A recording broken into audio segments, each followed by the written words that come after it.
안녕하세요. 우명은입니다. 정말 오랜만이네요. 그동안 잘 지내셨나요?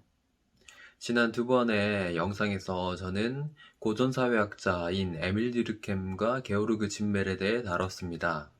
오늘도 그 연장선상에서 사회학 이야기를 해볼까 하는데요. 오늘은 고전사회학 하면 가장 먼저 떠오르는 학자인 막스 베버에 대해 알아볼까 합니다. 사실 막스 베버가 처음부터 사회학자였던 건 아닙니다.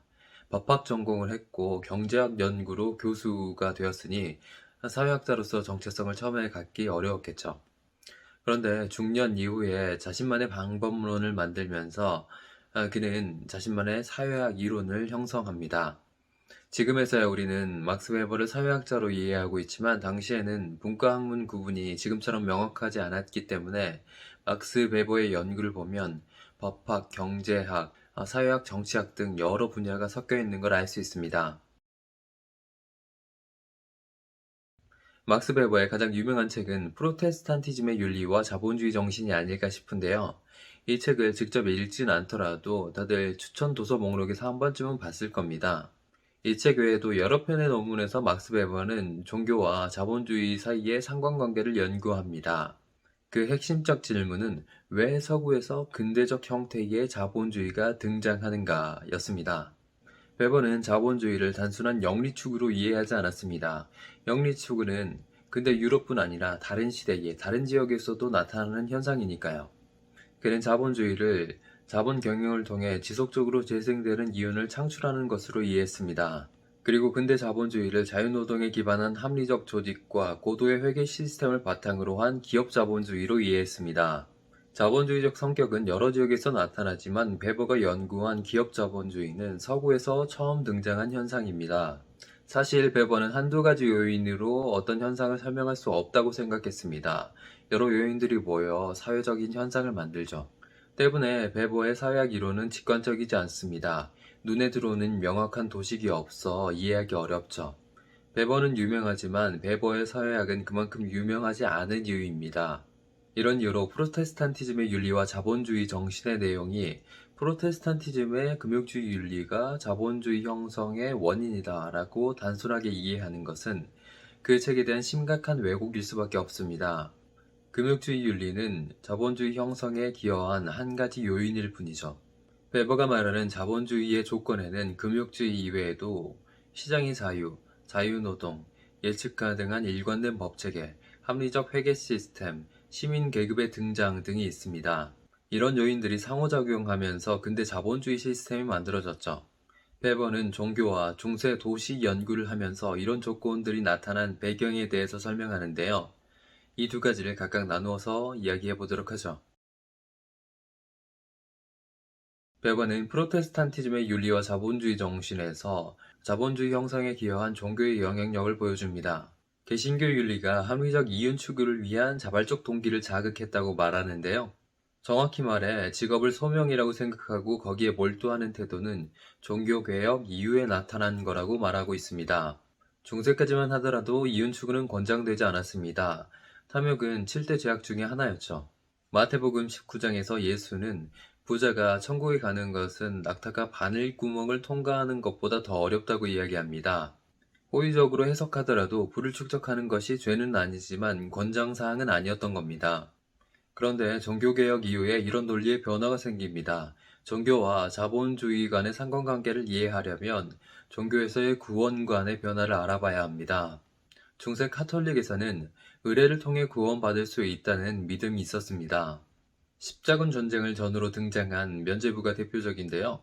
베버가 봤을 때 특정 개인이나 의례를 통해 구원받을 수 있다는 생각은 주술적입니다.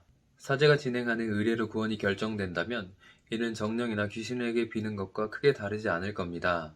인간의 바람에 따라 흔들린다면 기독교의 신은 전지전능한 신이 아닌 겁니다. 종교개혁을 통해 등장한 개신교는 이런 주술적 성격을 비판합니다.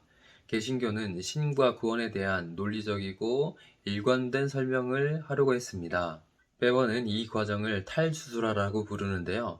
탈주술화는 종교뿐만 아니라 여러 영역에서 근대사회에 들어오면서 나타난 현상입니다. 인류는 이전에는 신비해서 이해할 수 없다고 생각했던 것들에 대해 지식을 획득함으로써 합리적이고 일관된 설명을 할 수 있게 되었습니다. 학문의 발전은 우리가 살고 있는 세계에 대해 더 많은 것들을 알려줬고, 그로 인해 우리는 전에는 신기하게만 생각하던 것들에 대해서 체계적이고 법칙적으로 이해하게 되었습니다. 신을 전지전능한 존재로 이해한다면 인간에 의해 계획을 변경하는 신의 모습을 상상하기 어렵습니다. 사제도, 교회도, 신 자신도 구원의 문제를 자의적으로 바꿀 수 없죠. 정해진 구원과 심판의 계획이 지켜지지 않는다면 신은 무능력하거나 변덕스러운 존재가 되는 겁니다. 때문에 초기 프로테스탄트들은 구원이 태초에 정해진 신의 은총에 따라서만 결정된다고 말합니다.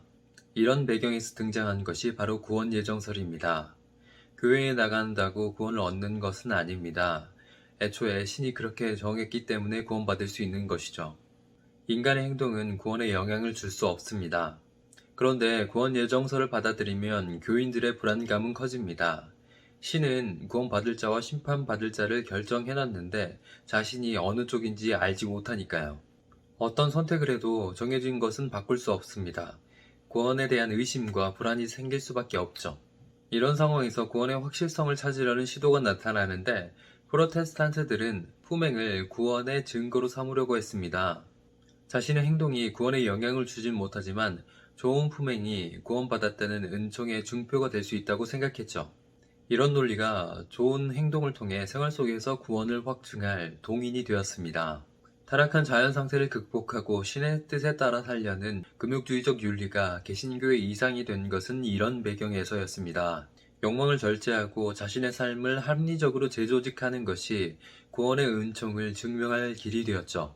금욕주의 윤리는 현실에서 크게 두 가지 방향으로 작용하는데, 첫 번째로 기업가에게는 자본을 형성하고 투자하도록 유도했습니다. 욕망에 따라 부를 탐욕적이고 비합리적으로 사용하는 것은 금기시되었지만 부를 합리적이고 공리주의적으로 사용하는 것은 장려되었습니다.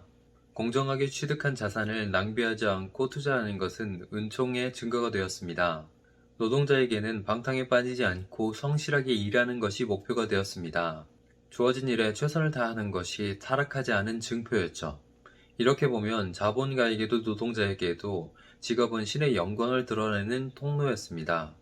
이것이 근대 자본주의 형성에서 중요한 축을 담당한 금욕주의 윤리에 대한 베버의 설명입니다.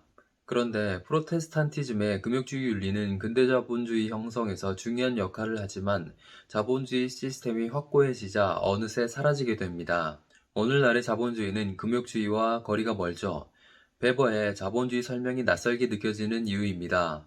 베버는 자본주의 시스템이 확고해지자 어느새 금욕주의 정신은 잊은 채 본래의 의미에서 벗어나 자본주의 시스템이 인간을 강제하는 강력한 쇠우리가 되었다고 이야기합니다. 이제는 자본주의가 요구하는 이윤 추구만이 유일한 목적이 되었습니다. 오늘은 베버가 설명하는 자본주의 형성에서 중요한 여러 요소 중에 종교에 대해 알아봤는데요. 다음에는 종교 이외의 다른 요인에 대해 더 이야기해 보도록 하겠습니다. 그럼 다음 시간에 만나요.